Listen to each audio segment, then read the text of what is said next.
Então hoje nós vamos falar sobre o capítulo 28 do Evangelho segundo o Espiritismo.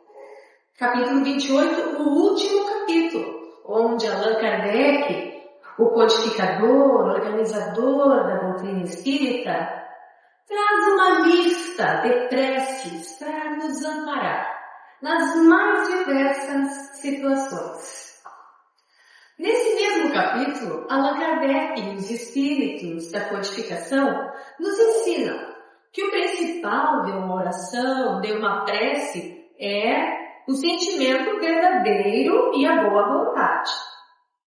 Mas também, nesse mesmo capítulo, Paulo de Tarso nos traz que as preces precisam ser inteligíveis. O que quer dizer? Que nós precisamos ter entendimento sobre o que elas dizem, para nós e para quem as escuta. É por isso que temos, no capítulo 28, tantos exemplos, tantos formatos sugeridos de prece. Nesse grande capítulo 28, a coletânea de preces espíritas. E hoje, dando continuidade ao trabalho sequenciado da segunda, nós vamos falar sobre um desses assuntos, dessas preces do capítulo 28. Mais especificamente os itens 67 e 68, que nos trazem o tema prece por um inimigo morto. E é bem assim que fala lá mesmo. Então nós vamos ler o que nos diz o item 67.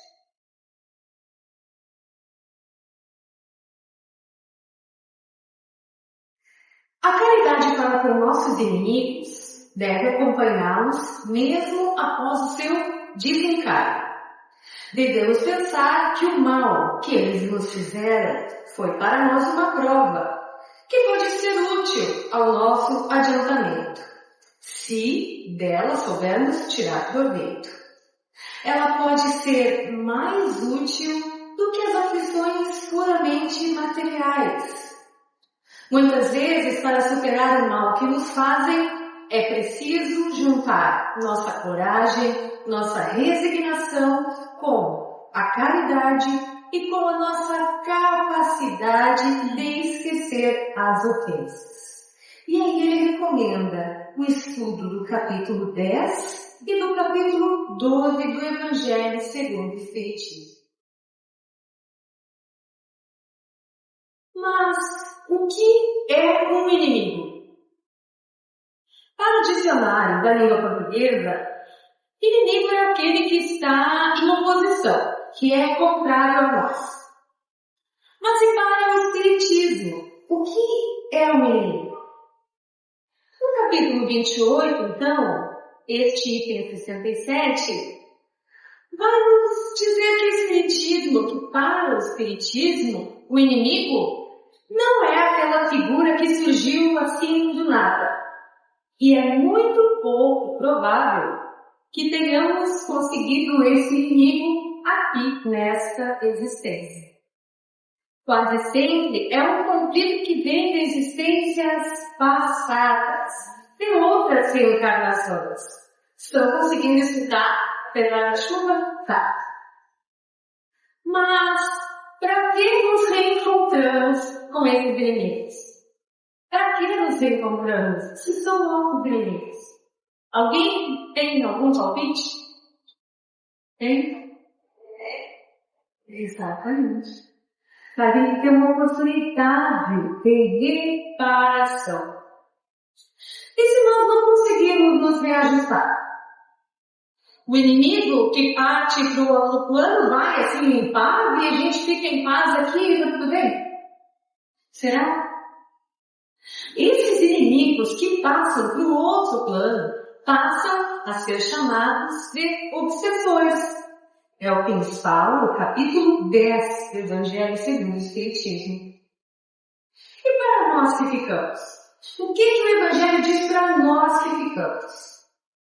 Para nós que permanecemos nesse plano, o Evangelho diz que a caridade que devemos ter para com os encarnados, essa que a gente fala, ame, cuide, essa mesma caridade precisa continuar para aqueles que se foram. Entendendo que, nós precisamos entender que, se nós fizermos tudo para nos entendermos com aquele irmão e não conseguimos, aquele irmão serviu sim como um instrumento para o nosso adiantamento. E se não nos foi dada a oportunidade de reparação agora, nesta existência, nós teremos sim que reparar em algum momento. Mas como fazer essa reparação se o irmão desencarnou? Nós podemos sim começar agora. Não precisamos esperar o reencontro, que os dois estejam novamente no mesmo plano. Como vamos fazer isso? Novamente, no capítulo 10, item 6 do Evangelho segundo o Espiritismo, os Espíritos de Luz vêm nos falar que a morte não vai nos livrar dos inimigos. O item traz um ditado interessante que diz: morta cobra, morto veneno. E que nós, como espíritas, não podemos usar este argumento, pois sabemos que, sendo a vida única e imortal, e as existências, as reencarnações, apenas pequenas passagens para nós, espíritos encarnados alma, o ódio cultivado não vai se extinguir só porque um dos dois fez a passagem. Justamente o contrário. Esse irmão, agora desencarnado, passa a poder praticar seu ódio, a sua maldade, infelizmente ainda com mais liberdade. Então, se temos um inimigo, seria bem prudente que nós não desejássemos a morte dele.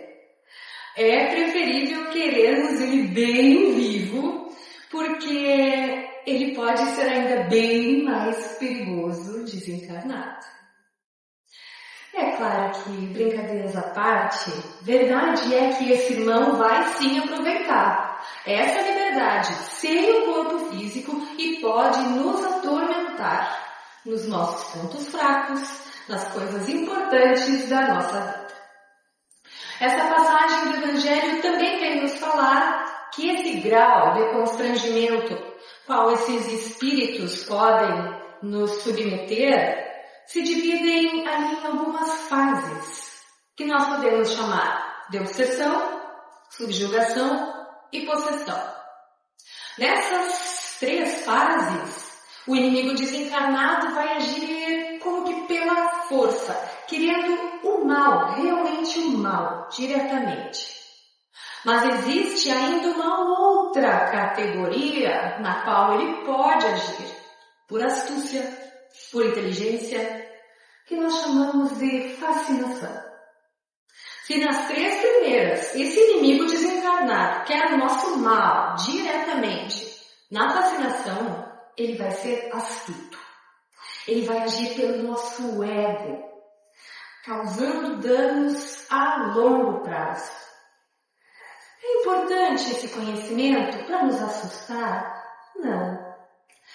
Mas para nós não ficarmos achando que os irmãos desencarnados só trazem coisas ruins, são as coisas ruins que nos acontecem pela intervenção desses irmãos desencarnados. Não. Às vezes, coisas que nos parecem boas, como pensamentos, geralmente de vaidade, vestidos de autoestima, grandes inspirações, podem ser estes inimigos agindo de forma muito astuta. Portanto, podem ser ainda mais perigosos. Então, o obsidiado é a vítima de uma vingança, onde, porém, os dois fazem parte do vínculo, pois existe uma história naquela relação, entre aqueles dois espíritos, aquelas 2 almas. Tem uma expressão muito conhecida no Espiritismo que diz que existem injustiças, mas não injustiçados. Pois, se Deus é soberanamente justo e bom, e Ele permite que essa relação aconteça, é porque nós temos que reparar. Nós sabemos, segundo traz a primeira parte do livro O Céu e o Inferno, ou a Justiça Divina, segundo o Espiritismo, que, acontecendo um desvio moral da nossa parte, existem 3 etapas obrigatórias que nós vamos ter que passar. Que são elas? Nós estudamos isso, né? Arrependimento, expiação e reparação. Essas 3 etapas não precisam acontecer assim exatamente na sequência, mas elas vão acontecer, precisam acontecer. Então, dentro do nosso tema, se Deus permite, essa ligação tão forte entre nós e um irmão inimigo que desencanou é porque ou nós precisamos nos arrepender, ou nós precisamos expiar, ou nós precisamos reparar. Vamos pensar. Se Deus nos isentasse da culpa, simplesmente isentasse da culpa, cortaria esse laço fluídico que nós criamos com aquele irmão. Portanto, que utilidade teria essa intervenção? Se nós não íamos aprender nada e muito provavelmente voltaríamos a cometer o mesmo erro. Na verdade, o vínculo que existe entre o obsessor e o obsidiado, entre esses 2 irmãos que cultivam esse sentimento de inimizade e ódio, é uma ligação fluídica bastante forte, que só vai ser rompida pela vontade ou dos 2 ou de um dos 2. E Deus permite, mais uma vez, que essa ligação aconteça para que nós aprendamos. Mas então, o que fazer? Vamos lá. O que fazer é tentar corrigir o mais rápido possível. Se um dos lados não quer perdoar, Deus sempre vai amparar ambos, obviamente, ambas as partes. Mas sim, Deus vai amparar mais largamente aquele que deseja perdoar, mesmo que seja difícil para ele. Ele está tentando perdoar, mas está difícil. Mesmo assim, Deus vai amparar essa parte dessa relação. Porque esses vínculos são fortes, são antigos, de muita tristeza, que não é um vínculo que vai se romper facilmente. Às vezes nós temos vontade de perdoar, mas nem sempre nós conseguimos. Então Deus vai amparar como? Mostrando o caminho, o que fazer, através da espiritualidade amiga, do nosso anjo da guarda, dos espíritos protetores, que vão nos mostrando o caminho. É só querermos ter olhos de ver. O importante é que a gente não desista da busca. Não desista de ter boa vontade, firme de coração, para perdoar ou para pedir esse perdão. É por isso que Jesus pede, não só para que a gente evite discórdias aqui e agora, desde as mínimas, das mais pequenas. Jesus vai dizer, vai e te entende com teu irmão. Por quê? Só porque é uma regra?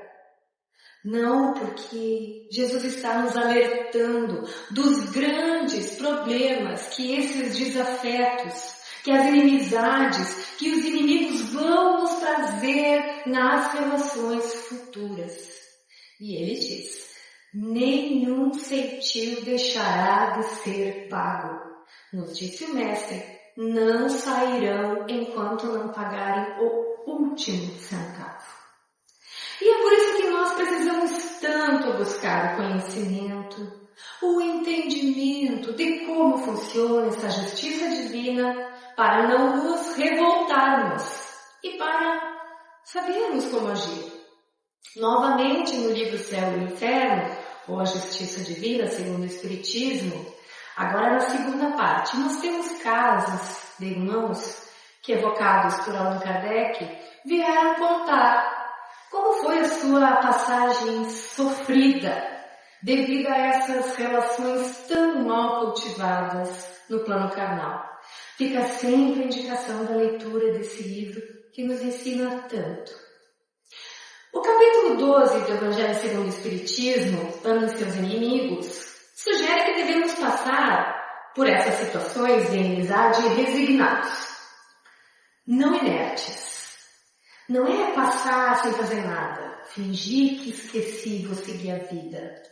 Resignação para nós espíritas é fazer o máximo que pudermos, no limite das nossas forças, sem reclamar. Sem reclamar se os resultados e as respostas não vieram como e no tempo que eu queria.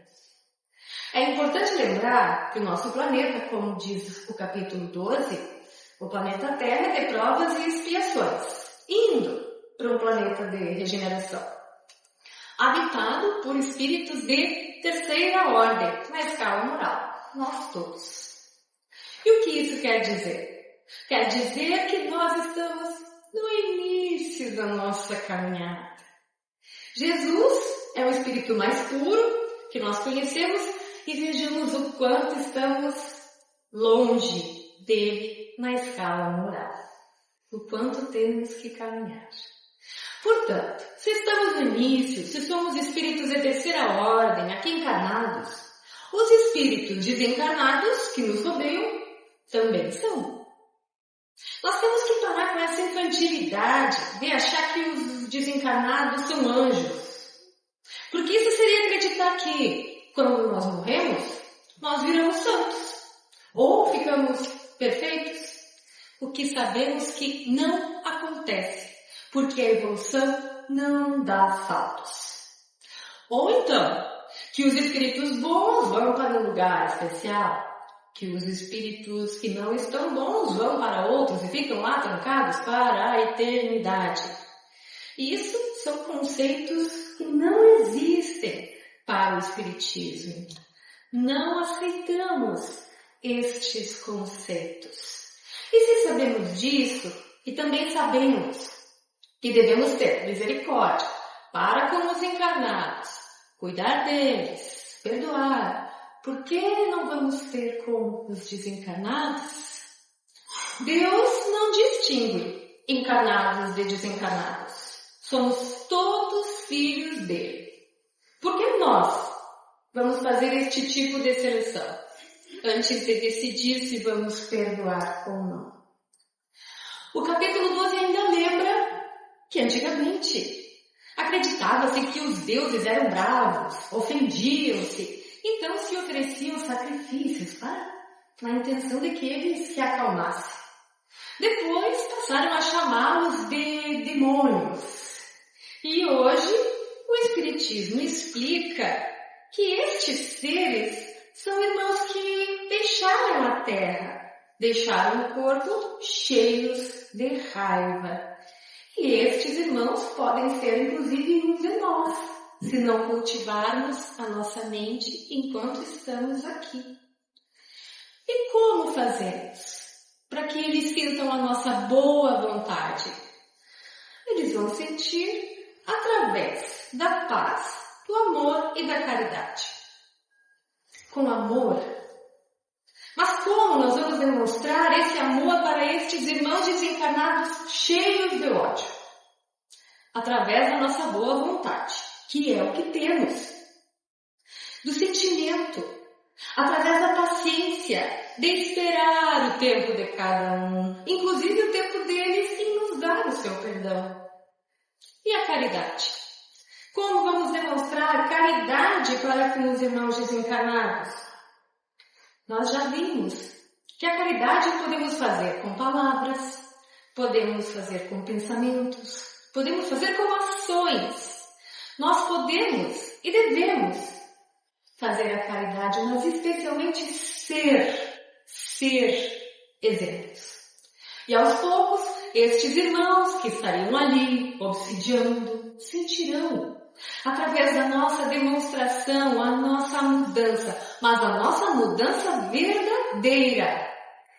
E o desligamento do vínculo começará a acontecer. Nesse sentido, o Espiritismo traz o perdão como ação. Nós não vamos ficar apenas pedindo perdão ou dizendo eu perdoo. É o perdão agindo, querendo, do fundo do coração, tendo o sentimento de fazermos o melhor que pudermos, fazendo pelo bem proceder, que são as palavras que o Evangelho usa. Nos traz o Evangelho que o ódio, a vingança vão cessar pela boa vontade e o desligamento vai acontecer. Mas, pelo mau proceder, se insistirmos, Deus vai sim permitir que a relação continue e que se cumpra a justiça, unindo aqueles que resistem em não se perdoar. Pelo amor, nós vamos conseguir ser exemplo. E sendo exemplos, vamos conseguir nos reajustar com os inimigos. Nós podemos ver isso, um exemplo perfeito no caso de Divaldo Franco. Para isso nós trouxemos um trechinho do filme sobre a vida desse médium brasileiro que desencarnou no ano passado, que o filme chama-se Divaldo, o Mensageiro da Paz, lançado em 2019. Vamos tentar assistir. Seu Jaime, desliga a luz para mim.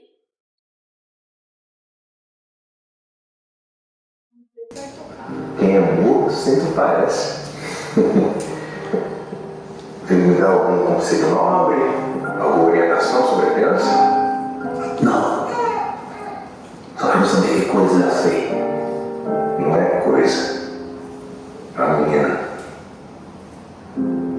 Eu vou cuidar dela a vida inteira. Vai criar uma criança feia desse jeito? Com certeza. E vou registrar meu nome como eu fiz com as outras. Você seria mesmo capaz de amar essa criança? Não tenho a menor dúvida. E ao senhor também.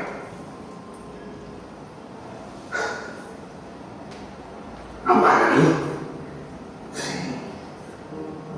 Porque a julgar pelo seu interesse por essa criança e ainda tantas outras, amá-la seria uma forma de amar o senhor também. Você sabe quem é essa criança? Sei sim. É um presente de Deus. Não. Essa criança é a reencarnação da sua mãe. Eu não falei que é um presente de Deus. Eu vou amá-la como minha filha. E a cada olhar, a cada sorriso, a cada abraço que ela me der, eu estarei aprendendo a amar o Senhor também.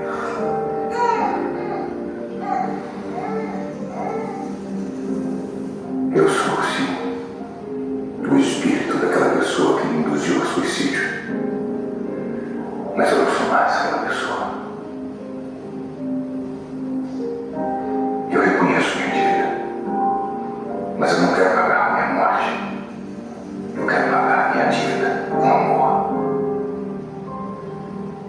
Eu espero que o senhor entenda e me perdoe. Eu já entendi. Eu já entendi. E talvez no tempo eu também consiga te perdoar. Amar eu já não sei. Porque é muito difícil de se livrar de um sentimento de ódio cultivado por séculos. Também espero que ele entenda. Entendo perfeitamente. O perdão verdadeiro às vezes demora muitos anos para acontecer.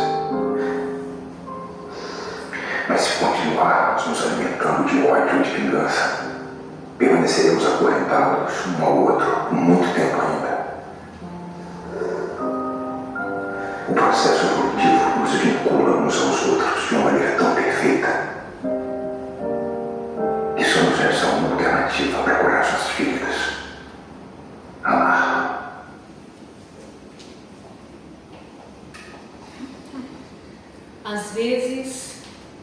demora anos para acontecer o perdão verdadeiro.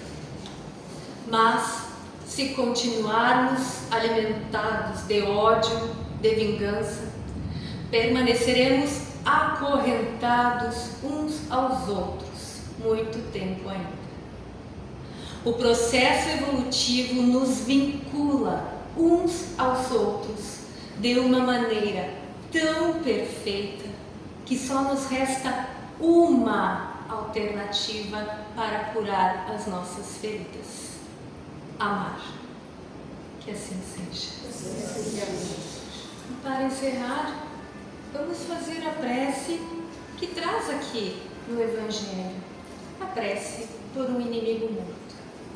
Quem tiver uma desavença, quiser pensar neste irmão neste momento. O Senhor chamou antes de mim o espírito de... Eu o perdoo pelo mal que ele me fez e pelas más intenções que teve para comigo. Que ele possa se arrepender de tudo isso, agora que não tem mais as ilusões do mundo material. Meu Deus, que a sua misericórdia se estenda sobre ele e afaste de mim o pensamento de me alegrar com a sua morte. Se por acaso cometi faltas contra ele, que me perdoe por isso, assim como eu o perdoo as que ele cometeu contra mim. Que assim seja.